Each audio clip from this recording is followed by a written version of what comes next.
keenya badda dooniin tuni dhagaarra kaayanii nu dhufti biyya arabaan asittima doonii warra kaanuu biyya arabaan dayti makiinaanis dhagaarra kaanis ni geessiti biyya arabaa gartee kuni warra dheedhii takkaa hin baratin takkaa maal wannan ta'ini kanaatu dargaan akka ta'u gwaadhabe karoorri isaa garuma itti obboleettirraa nyaatu bakka garuma itti harra wanni ati hojjattu intala tokko irratti hojjattu boru obboleettii kiyyarra dhufaa inni nan hojjadhuutu obboleettii kiyya galanni galaa obboleettii kiyyaa fi jechuun hin jiru nama keenya bira sigalee garuu woomaatti harra hojjattuutu intala namatti baasteetu ilmooteetii fi obboleettii kee keessaan siif deebi'a. Mee dhifamaan immoo warra ajaa'ibaatti ta'u eenyu seete warra sagalee guddaa qabanii ummataaf sagalee hin ta'an ummanni duroona wayita ajjeefamu sagalee hin ta'ani. Garuu viidiyoo akkana harka isaanii irratti uta galu isaantu ajandaa banaayyuu mee kanarra maal jettaati?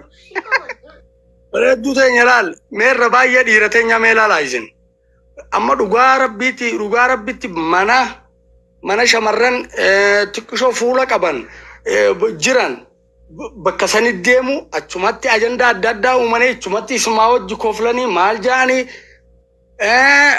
bar namni kuni dhiiroo nama bultii qabu moo nama maalillee oduma yaannema asuma caphaa oolanii kuni ilmi namaa har'aan tana yaabbalaa soonutu saba gabroomee saba gabrummaa keessa jiru maal keessa jirraa haatiti nu dhalte maal keessa jirraatu duraan dursa silaa kana yaadu nurra jira hammayoon biyya namaa keessa halaalatti gabrummaadhaa barkanii isii fuutee obbira mana tokko keessa si hojii jiraachisuu dadhabsiisee mana arabatti si janaajjansiisee asii fi mana arabaatii fi mazraa keessa taa'ee wal kaafachiisaa ooluunu kunuu rakkoo dhukkuba isaanitti akka uumuu jiru kunuu maalirraa itti akka dhufe hubachuu danda'uu qaba namni keenya obboleessoo kunuu gabrummaadha gartee nama warra isinis shamarran keenyaas warra afaan baneetuma akkumatti atuma dhalaa ta'uudhaaf fuuluma keessa ilaalanii ooluma deemanii dibbee faayidaa hin qabne taaptaapiin faayidaa hin qabdu nama waarraa barattanii wajjin haasawaa nama waa barsiistuu fi nama waa barsiisuu dandeessu fi nama waarraa barachuu dandeessu yookaan kan sooshaal miidiyaan kun nageessuuf fayyadamu jira nuuf fayyadamu jira malee bu'aarraa buufachaa jiru bu'aanurraa buufachaa jira malee maaliifi teknooloojii dhufte kanarraa bu'aa buufachuudhaaf bakka waarraa barattu bakka nama siigadii beekumsa xiqqoollee ta'urra qabdu waan irra beektu barsiistu barka waa gaariidha kun gartee wal qaruudha kun akkanumatti walitti dhufneetuma waluma maal jechuudhaaf booda gara keessaatiin sun dhufee sun dubbisumaaf asumaaf sibira beekamtii wanna ta'uudhaaf mana keetti deddeebuun warroota akkasii ani wajjin yeroon gubiraan jaane uummata qashaa.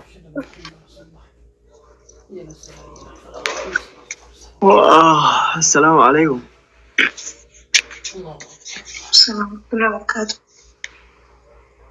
وعليكم السلام. كمين أجرتو بالسيسا.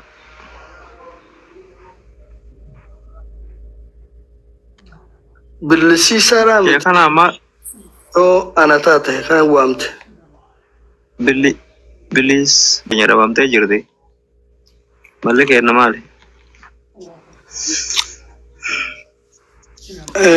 مالك إنيا أقويتو أنا ما كان ديرو رومو جي لكاو ديرتو رومو لا هذا سراي أرمي سراي إمام حقورا فدا ما أجرال كني جوجالو بوسالاتي أني ورا odoo kuni inni dhiira keessatti lakkaa'amu harmee isarraa imimmaan haquudhaaf diina Oromoo adda baasuun ittuu tokko olfaatee jira.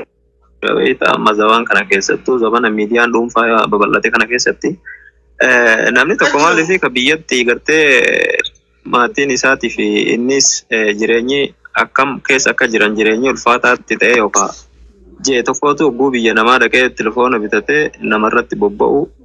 Arrabaanis haa ta'u suuraa namaa gaggaragalchuu haa ta'u miidiyaa banatee fakkeenyaaf nama maqaa balleessuu haa ta'u Oromoo keessa nama tokko laalanii haa du'u akkas haa ta'u gadi haa garagalu maal jechuun namarratti duuluun kun nama akkanaa kana keessa deebi'anii dhalaa Oromoo irratti duuluun waan tokko waan nama garaa nama hammeessu dalagu waan kanarratti mee amma Oromoo adda baasuuf Oromoo miti akka ammatti jette kanatti bara Oromoo miti jennee tidhiisuuf Oromoodha jennee irraa dubbachuun nama dhibee bara adda baasuun nu dhibee bara. gabaasuudhaaf cinqabuu qabnu obboleessa kiyya agartee eegarabbiiti abbumaa toofeegaa jaanii nuti an kanarratti maaliif gaa namuutu inni akkas dalagu kunis yeroo jalqabaatiif akkuma kiyyaa keetii kanatti afaan tolee dhufaa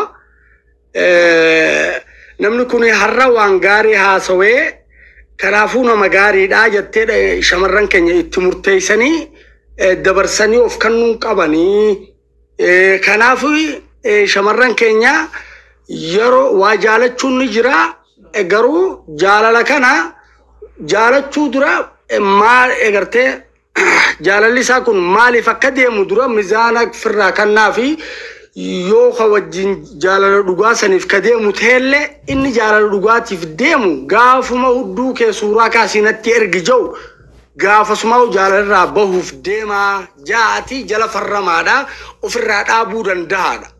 An shamarranuma keenyaaf yooniin deemalee gartee fakkeenyaaf kana addaan beekaniiti keessaa guurree garee hanga kana hin janaajanina jannaanii wanni jiru hin jiru hin danda'amu waan ta'eef kanaaf nama kun biyya bari mee fakkeenyaan siima laalamma gaafa duratti gaafa abboonni keenyaa fi haadholiin keenya wal fuudhanii yoo laaltanii walii hiikuun kunu sabaata umrii rabaayyan karabbiin adda baatuu jeemmale gaafa sammaali jaalalti maraha qabdi amma jaalalti maatanaatu marakallee irraa ofanii jiran wanni jaalala jaanuu jirtu bushooftee sigalee achirraa tarkaanfateeti gaafa abboon keenya haati keenyaa fi abbaan keenya haati intala dhalte gartee warri intala dhalee ilma namatti heerumsiisuudhaaf naatu siif laalaa jaanii gaafa kannan ofii ilaalaniif jechuudha. Intalti isaanii suni naamusa wajjin umrii dheeratti maaliifi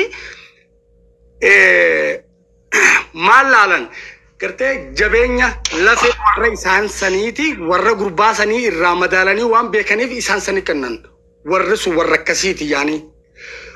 Warri gurbaa fuusisuusi akkasumatti ilaaleetii fi warra lafee akkanaa jaanii warra jabaa jaanii akkasitti irraa fuusisu. Waan qabu osoo yaani fakkeenyaaf wanni isa gowwaasa godhoo jiraate kabaja nama sanii qabutu gadisa qaba waan ta'eef dhugaadhaan namni dogongoruu nama danda'a.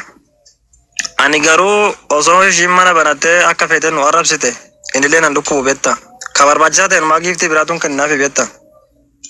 Yaani maal jennaan namni gilxiitti si arrabse tokko rakkoon qabu beetta das jedhan bareeda. Of ta'ee nama arrabse waan ta'eef.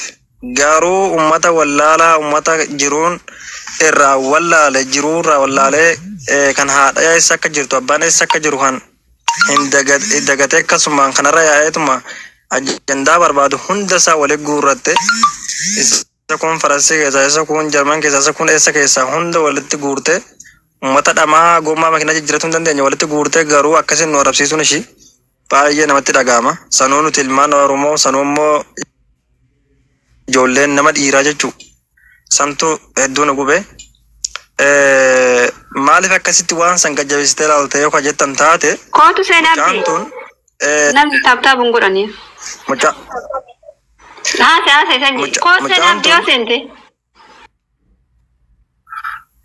Mucaan tun gasti sanirraa uummata san guutuu gadi urguu dandeessi jechuudha. Hamma laayifii jiruu namaa keessallee hamma haasaan waan meeqa jechuudha. Fiidiyoo hedduu jira. Duuba gaa dasitti jedhee gammaddee laphee dhahattee gaafa manni sun abshir sifaana jirraa lubbuu siif kenninaa waan barbaaddanuu qabdaa leenca barbaadu sitti guurraa sirraa kafala jedhan sun soba. Dhugaa walitti himnaa kinoo qeerroo bira jiraafi miti. Namni hamma kiyyaa fi hamma mucayyoo kanaadha akka ishii jajjabeessaa jiru sin jiru jechuudha. Inuma hin jiru dhugaa dubban. Nuti ishii caala diina ishiidhaa beekna waan ta'eef takka akka ishiin mataa gadi qabattu hayyamneen biyannu jechuun maali? Gaafa yoo yaadatte gaafa geema ishiidhaa qaxaroo irratti qabatan jechuudha.